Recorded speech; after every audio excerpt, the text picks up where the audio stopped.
Good day everyone, welcome to my channel. So in this video, we will talk about how to set goals in life. Before we start, I would like to say thank you so much to all my viewers, silent viewers, and supporters in my channel. Thank you for watching my videos. If you are new with my channel and then you like this video, please hit the like button. Don't forget to share and please support my channel guys by clicking the subscribe button. So let's begin.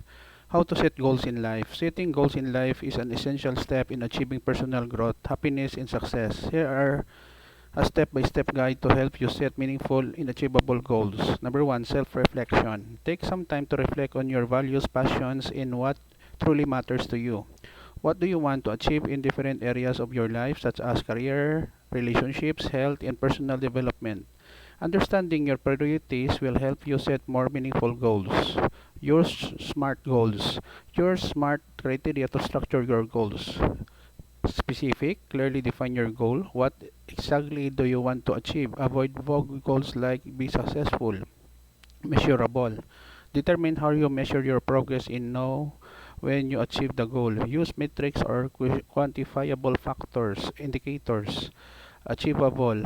Make sure your goal is realistic and within your capabilities. It should be challenging but attainable. Relevant. Ensure your goal aligns with your values and long-term objectives. It should be meaningful to you.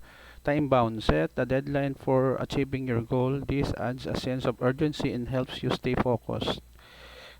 3. Prioritize goals. You may have several goals, but not all can be pursued simultaneously. Prioritize them based on importance and feasibility. Focus on one or a few key goals at a time. Number 4. Break down goals. Divide larger goals into smaller manageable steps or milestones. This makes the process less overwhelming and provide a clear path to success. Number 5, write down your goals. Document your goals in a journal or a digital note or using goal setting apps. Writing them down reinforce your commitment and make them more tangible. Number 6, create an action plan. Determine the actions, resources, and skills required to achieve your goals. Create a detailed plan that outlines how you work toward them. 7. Stay accountable. Share your goals with friend, mentor, or coach who can hold you accountable. Regularly review your progress and adjust your plan as needed. 8. Stay motivated. Maintain your motivation by visualizing your success, reminding yourself why the goal is important, and celebrating small victories along the way.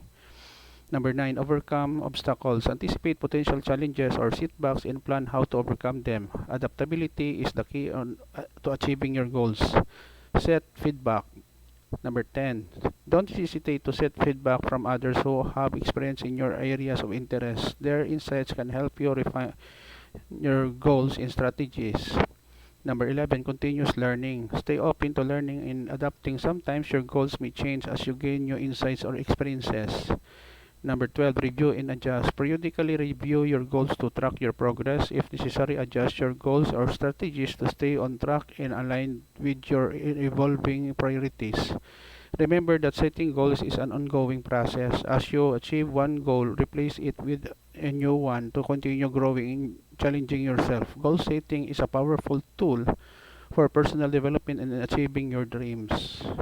Okay guys, so this is the end of my report on how to set